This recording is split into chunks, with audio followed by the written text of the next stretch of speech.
we are now joined by one of my friends, one of the OGs of your sports network, and one of my favorite people to talk to in the world.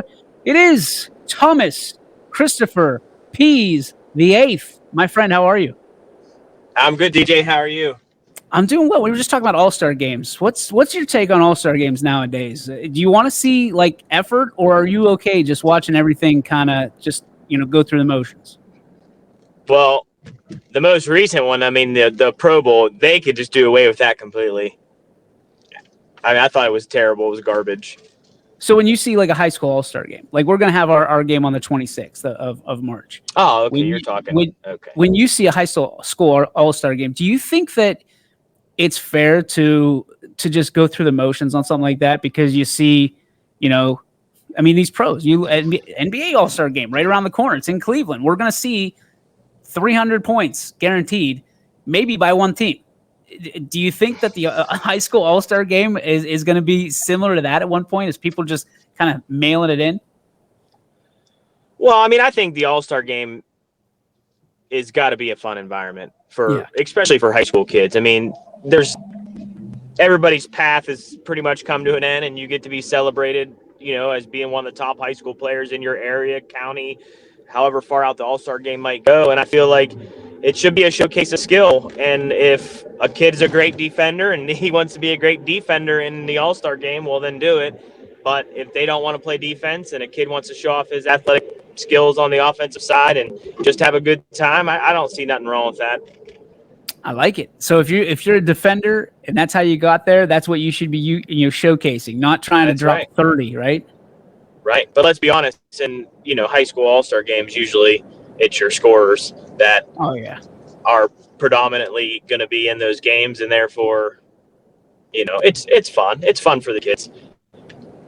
They've worked hard all year. Have a little fun. You've earned it, right? So. I couldn't agree with you more. I mean, there was a Potter a couple years ago. The name escapes me right now, but he was lights out. Got the MVP. He was a standout. That was Gabriel Roach. Yes, Gabe Roach. Yeah. Blast from the past. My goodness. All right, let's talk Potters. Oh my goodness, the Potters in the semis last night against Beaver Local absolutely came out on fire. No pun intended. So when you look at where this Potter team could be, it seems like they have really found their rhythm. Talk to me, Tommy, about what you're seeing on the floor with the blue and white. Well, I mean, the Potters are 16-3, and have a date with St. Clairsville Saturday night at Harrison Central for the OVAC Championship. It's going to be a full day of basketball there for all the OVAC conferences. But tonight really is a little bonus game scheduled earlier in the year and canceled because of all the snow and stuff that went on here in the Ohio Valley. It's been rescheduled, and that's Wheeling Linsly coming to town, who is a powerhouse in the state of West Virginia, and it's probably going to be outside of Lincoln Park and New Philadelphia. It's probably the biggest test for the Potters all year, and I think it comes at a good time because we're 16-3, we're playing good basketball, and like I tell Coach Conley, when you see the scoreboard at the high school and it says, Toothman 15, Green 15, Daly 15, Armstrong 15 points, you got something really special brewing. They're sharing the basketball. They're making that extra pass. They're doing all the right things, and it's really starting to culminate for this team, and they're heading in the right direction. So I told Coach Conley yesterday after the game, I said, I think this game tonight against Linsly, it can work in your advantage either way. You take a loss tonight against a really good basketball team, and it kind of – Uh-oh. Tommy's the traveling man, so hopefully we can get him back. But what he was saying was tonight, Linsly, very good basketball team. Sigler chimed in, said don't sleep on them. They're very, very good. You back? I'm back. Okay. So what I would say is, Linsly, either way, win or loss tonight, I think the Potters can take a positive out of it. So I think that's going to be, the thing, and it's going to be a really tough task tonight for the Potters. They're very, very Linsly's very, very good. They are very well coached. They're very disciplined. They got really good guards, and they play good basketball. It's going to be a task. So that'll be on YSN tonight. So anybody out there likes good quality high school basketball, DJ, this is a game to turn into for sure. Oh, I can't wait. Hopefully, we're still working on getting the clearance for tomorrow at 4 o'clock for the Saturday at 4 o'clock for the OVAC Championship with East Liverpool and St. Clairsville. Tommy, for those, it's a little bit different, and we've learned this along the way. People don't necessarily always understand why the OVAC is so important to schools like Beaver Local and East Liverpool, and there's other teams that compete in the OVAC in different sports. What is it about the OVAC that always feels like a feather in the cap of whoever can win it? Well, I mean, it's a huge conference. I mean, it's a conference inside of multiple conferences. I mean, for example, the Potters play in the Buckeye 8, but they're also members of the OVAC. So the OVAC is just up and down the Ohio Valley. It's a huge conference. And, when you win a conference that carries that many teams and has that much history behind it, I mean, it always is, like you said, a nice feather in the cap. And an OVAC title is definitely not something that's easy to come by down here. So. Sigler says wrestling is why it's important. And I don't disagree with that, but I think that, you look at a Beaver Local, they are consistently winning the OVAC or competing for an OVAC title. And it's a banner on the wall. It's a banner on the wall. And it's one of those great opportunities for the student athletes that they can compete for more than one title during the year. Or if they can't compete, let's say in their regular conference, and I say regular conference loosely because I don't know the proper term for it. But like you said, the Buckeye 8 or the NE 8 or the EB, whatever it may be, if they can't compete or aren't competing in that conference, they can still go win, which we talked about yesterday. A conference tournament like this gets me giddy. I love being able to win a conference tournament, and I think it should be done more. So from this standpoint, Tommy, do you think that like the Buckeye 8 or whatever conference a team's in, do you think more teams and more conferences should put a tournament together at the end of the year like they're doing in the OVAC?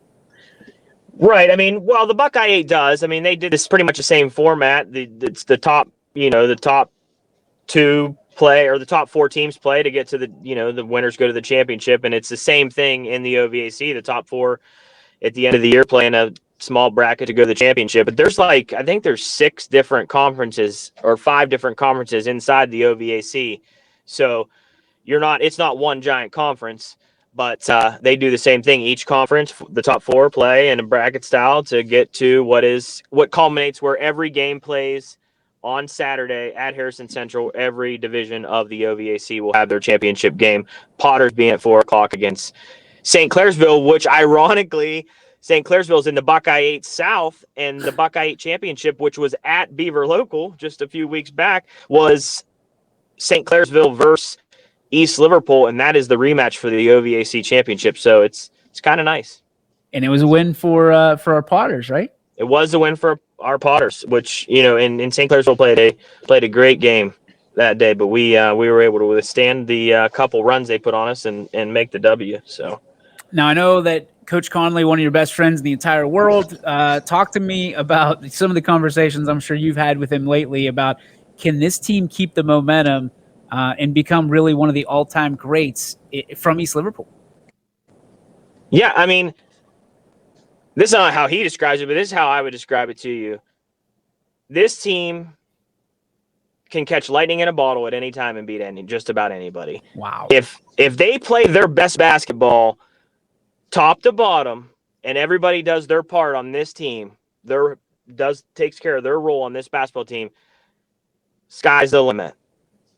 But okay, so it's a tall task to get where they want to go.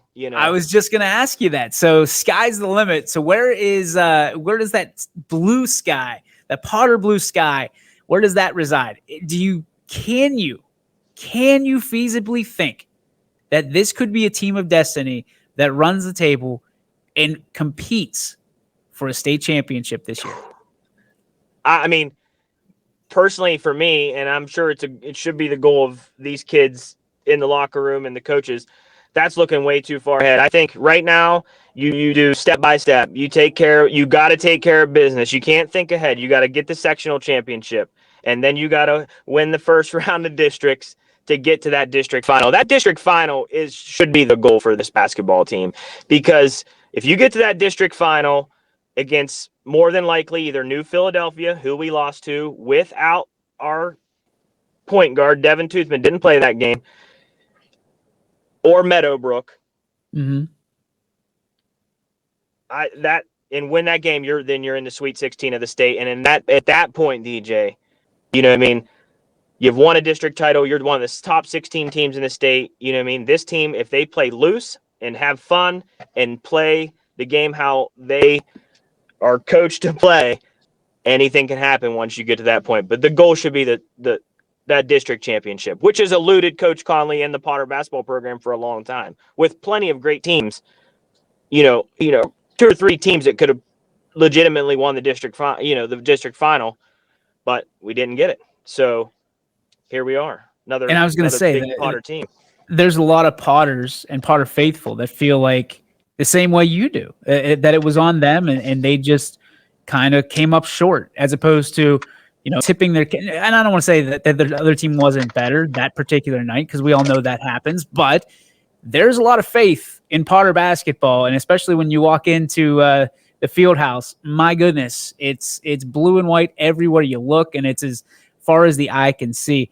What do you think a district championship would do for the program and Coach Conley, and help him kind of not rebuild, because he's already done that, but reestablish Potter basketball as the dominant brand of basketball in our area?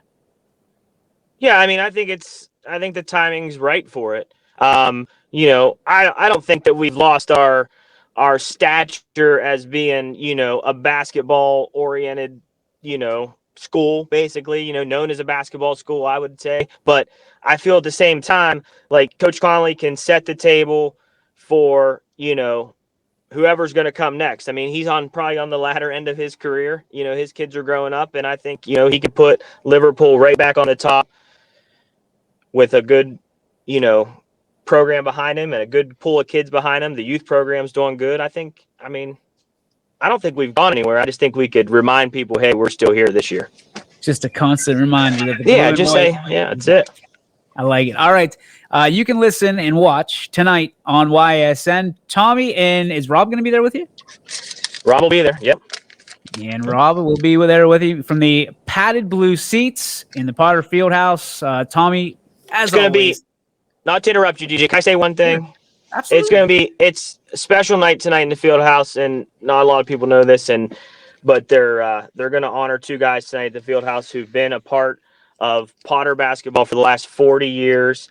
It's the official timekeeper, Mr. Al Johnson, and the true voice of Potter basketball, Mr. Bob Kelly, who always says the famous, all you Potter fans, off your seat and on your feet. He will be honored tonight, too, at the Fieldhouse. So it's going to be a fun night. Hopefully we get the W. Fun night for the Potters against Linsly. You could catch it tonight, 7 p.m. right here on the network. Tommy, have fun with the call. Thanks for stopping by. We appreciate you as always. Go Potters, my friend. Go Potters. Thanks, DJ. You got it, buddy. That is Tommy Pease, the legend. And it's always fun when he stops by. We used to have a show that we did during the mornings. It was he and I and the Squeaky Bandito that was called the Breakfast Burrito.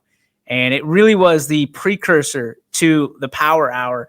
And as you've probably seen, the Power Hour changing a little bit of its format, and we're going to continue to evolve. We're not ditching the panels per se, but we're going to start bringing people on, kind of like a talk show should be, a little bit different than Running Point, and bringing in people via our StreamYard app, and of course, getting their opinions on relevancy of current topics, both from local, regional, and hopefully we stay clear of the national stuff, but and we want to talk about the stuff that's affecting you. So